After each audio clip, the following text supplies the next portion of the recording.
महाराष्ट्र के राज्यपाल श्रीमान रमेश बैस जी, मुख्यमंत्री एकनाथ शिंदे जी, केंद्रीय मंत्रिमंडल के मेरे सहयोगीगण, महाराष्ट्र के उप मुख्यमंत्री देवेंद्र फडणवीस जी, अजीत पवार जी, भाई दिलीप जी,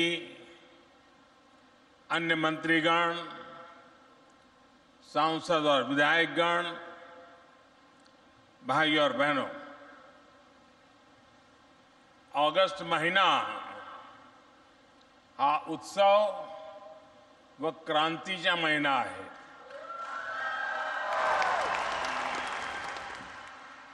क्रांतीच्या या महिन्यात सुरुवातीला मला पुन्हा येथे येण्याचे सौभाग्य मिळाले.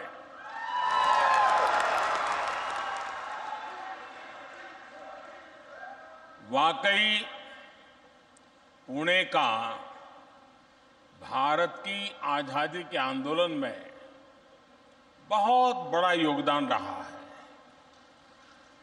पुणे ने बाल गंगाधर तिलक जी समेत अनेक क्रांतिवीर, स्वतंत्रता सेनानी देश को दिए हैं. आज ही लोक शाहीर अण्णाभाऊ साठे की जयंती भी है. ये हम सब के लिए बहुत ही खास दिन है. अण्णाभाऊ साठे महान समाज सुधारक थे.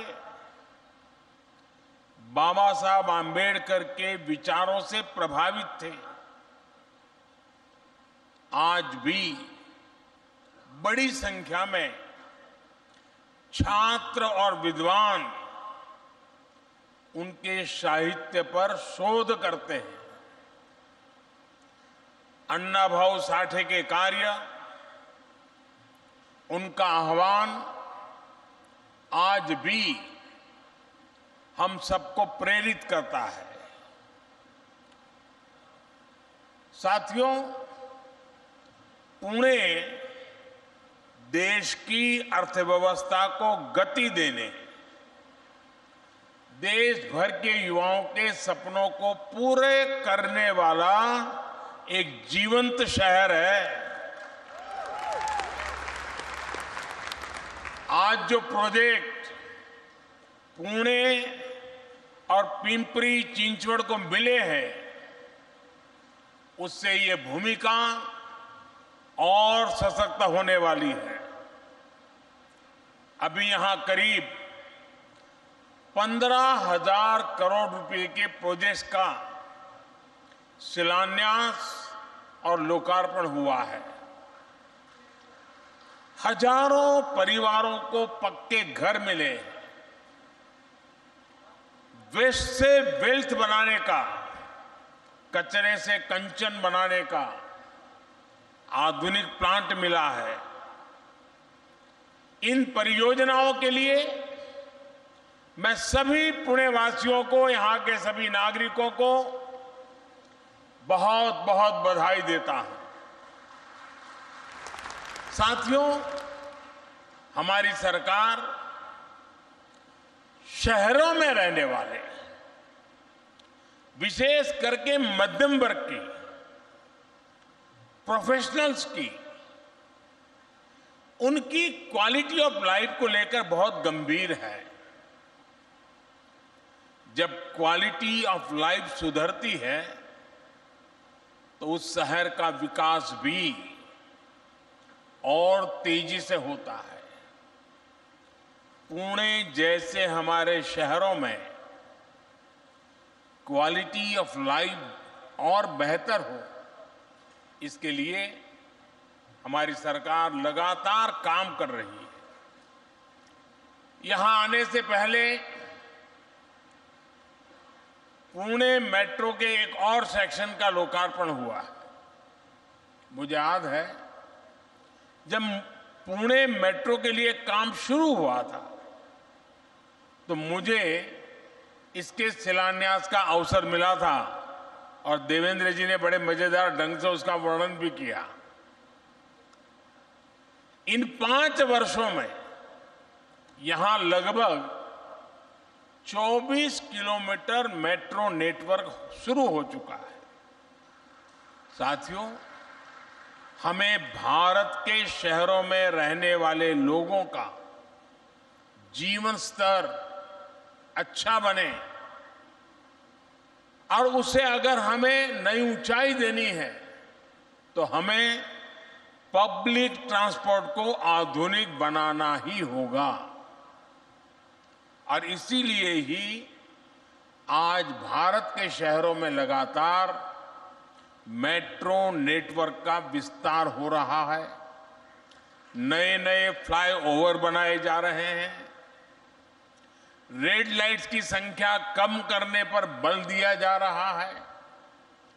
साल 2014 तक भारत में 250 किलोमीटर से भी कम मेट्रो नेटवर्क था। इसमें से भी अधिकतर दिल्ली एनसीआर में था। अब देश में मेट्रो नेटवर्क बढ़कर 800 किलोमीटर से भी ज्यादा हो गया है। इसके अलावा 1000 किलोमीटर की नई मेट्रो लाइन के लिए काम भी चल रहा है। 2014 में सिर्फ 5 शहरों में मेट्रो का नेटवर्क था। आज देश के 20 शहरों में मेट्रो नेटवर्क संचालित है। महाराष्ट्र में ही पुणे के अलावा मुंबई और नागपुर में भी मेट्रो का विस्तार हो रहा है। ये मेट्रो नेटवर्क आधुनिक भारत के शहरों की नई लाइफलाइन बनती जा रही है। पुणे जैसे शहर में पर्यावरण की रक्षा के लिए, प्रदूषण कम करने के लिए मेट्रो का विस्तार बहुत जरूरी है। इसलिए भी हमारी सरकार मेट्रो नेटवर्क बढ़ाने के लिए इतनी मेहनत कर रही है। भाइयों और बहनों, क्वालिटी ऑफ लाइफ को सुधारने का एक अहम फैक्टर शहरों में साफ सफाई की व्यवस्था भी है। एक समय था जब विकसित देशों के शहरों को देखकर कहा जाता था, वाह कितना साफ शहर है। अब हम भारत के शहरों को भी उसी तरह से समाधान दे रहे हैं। स्वच्छ भारत अभियान सिर्फ टॉयलेट्स के निर्माण तक सीमित नहीं है।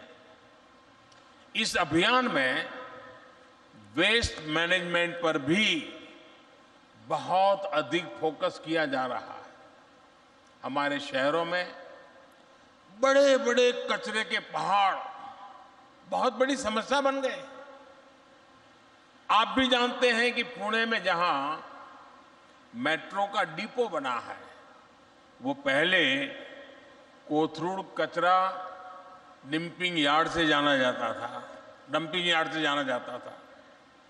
अब ऐसे कूड़े के पहाड़ों को हटाने के लिए भी मिशन मोड पर काम चल रहा है और हम कचरे से कंचन यानी वेस्ट टू वेल्थ के मंत्र पर काम कर रहे हैं। पिंपरी चिंचवड़ का वेस्ट टू एनर्जी प्लांट बहुत ही बेहतरीन प्रोजेक्ट है। इसमें कचरे से बिजली बन रही है। यहां जो बिजली पैदा होगी उससे निगम अपनी जरूरत भी पूरी कर पाएगा, यानी प्रदूषण की समस्या भी नहीं रहेगी और नगर निगम को बचत भी होगी। साथियों, आजादी के बाद से ही महाराष्ट्र के औद्योगिक विकास ने भारत के औद्योगिक विकास को निरंतर गति दी है। महाराष्ट्र में औद्योगिक विकास को और बढ़ाने के लिए यहां आधुनिक इंफ्रास्ट्रक्चर का निर्माण उतना ही जरूरी है। इसलिए आज हमारी सरकार महाराष्ट्र में इंफ्रास्ट्रक्चर पर जितना निवेश कर रही है वो अभूतपूर्व है। आज यहां बड़े बड़े एक्सप्रेसवे, नए नए रेलवे रूट, नए नए एयरपोर्ट्स का निर्माण किया जा रहा है। रेलवे के विकास के लिए यहां 2014 से पहले की तुलना में 12 गुना अधिक खर्च किया जा रहा है। महाराष्ट्र के अलग अलग शहरों को आसपास के राज्यों के इकोनॉमिक हब से भी जोड़ा जा रहा है। Mumbai Ahmedabad high speed rail से गुजरात और महाराष्ट्र दोनों को फायदा होगा। दिल्ली मुंबई इकोनॉमिक कॉरिडोर महाराष्ट्र को मध्य प्रदेश और उत्तर भारत के अन्य राज्यों से जोड़ेगा। वेस्टर्न डेडिकेटेड फ्रेट कॉरिडोर, ये महाराष्ट्र और उत्तर भारत के बीच रेल कनेक्टिविटी भी बिल्कुल बदल जाएगी। महाराष्ट्र को तेलंगाना, छत्तीसगढ़ और अन्य पड़ोसी राज्यों से जोड़ने के लिए जो ट्रांसमिशन लाइन नेटवर्क बिछाया गया है, उससे भी महाराष्ट्र के उद्योगों को नई गति मिलने वाली है। ऑयल और गैस पाइपलाइन हो, औरंगाबाद इंडस्ट्रियल सिटी हो, नवी मुंबई एयरपोर्ट हो, सैंद्र बिडकिन इंडस्ट्रियल पार्क हो, ये महाराष्ट्र की अर्थव्यवस्था को नई गति देने का सामर्थ्य रखते हैं। साथियों, हमारी सरकार राज्य के विकास से देश के विकास के मंत्र को लेकर चल रही है। जब महाराष्ट्र का विकास होगा तो भारत का विकास होगा, और जब भारत का विकास होगा तो उसका उतना ही लाभ महाराष्ट्र को भी मिलेगा। आजकल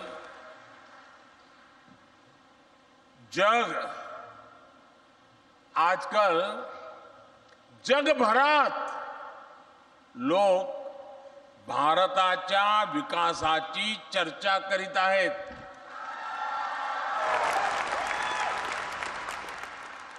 इस विकास का लाभ महाराष्ट्र को भी हो रहा है, पुणे को भी हो रहा है। आप देख रहे हैं, बीते 9 वर्षों में भारत ने इनोवेशन और स्टार्टअप्स के मामले में दुनिया में नई पहचान बनाई है। 9 वर्ष पहले तक भारत में सिर्फ कुछ 100 स्टार्टअप्स होते थे। आज हम 1 लाख स्टार्टअप्स को पार कर गए हैं। ये स्टार्टअप, ये इकोसिस्टम इसलिए इतना फल फूला रहा है क्योंकि हमने डिजिटल इंफ्रास्ट्रक्चर का विस्तार किया है।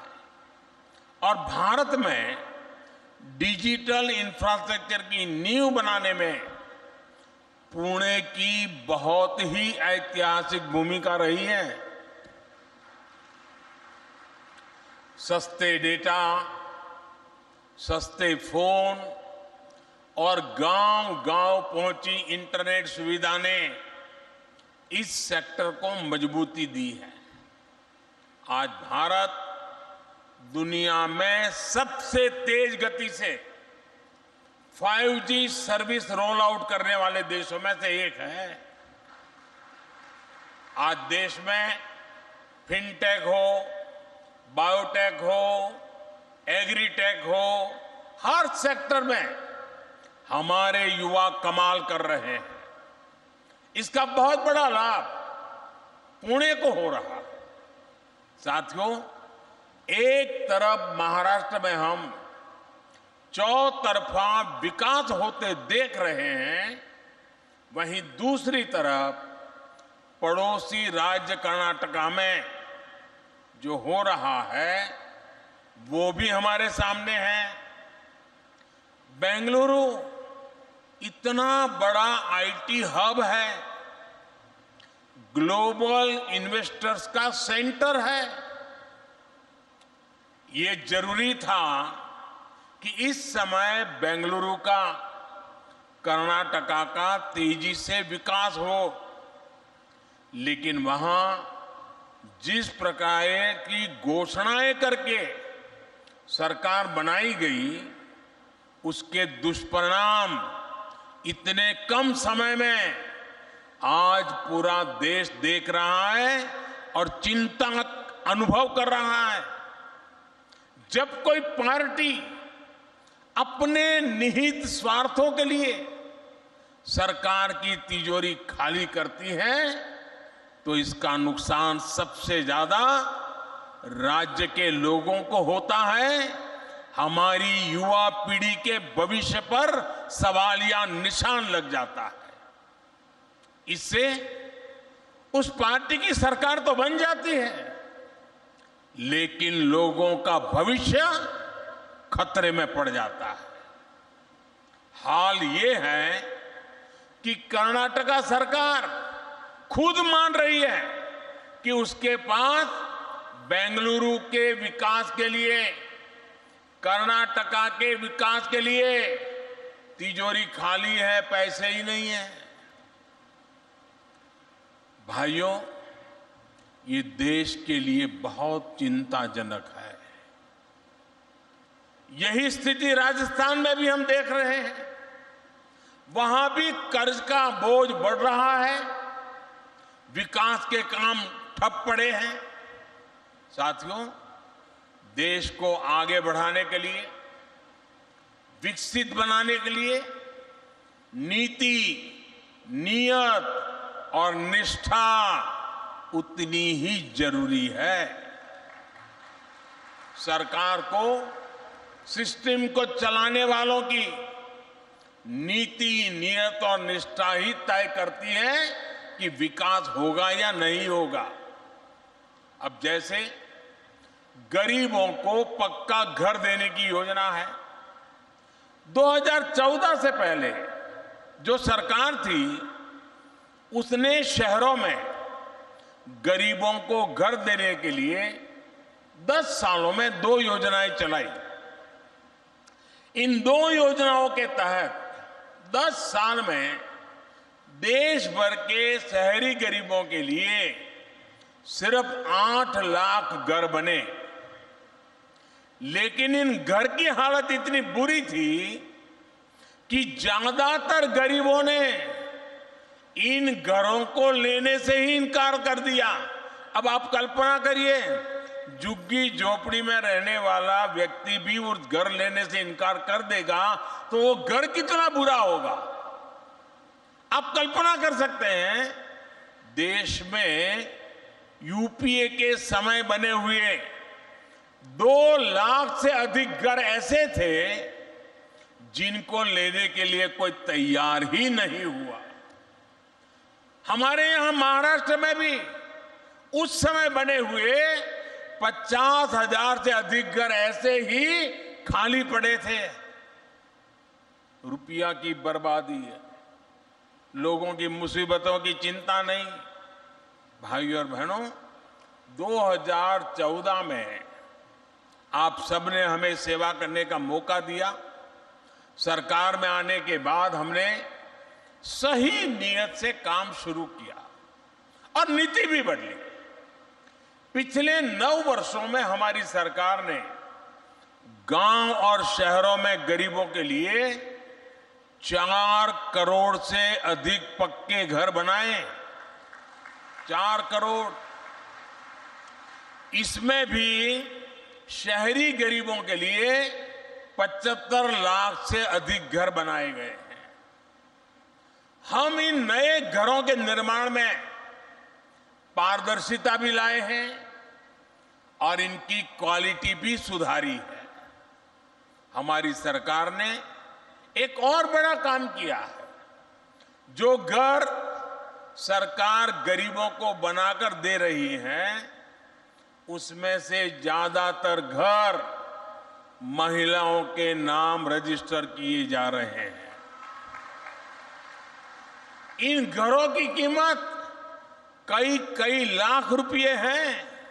यानी बीते 9 वर्षों में देश में करोड़ों बहनें ऐसी हैं जो लखपति बनी है, मेरी लखपति दीदी बन गई है।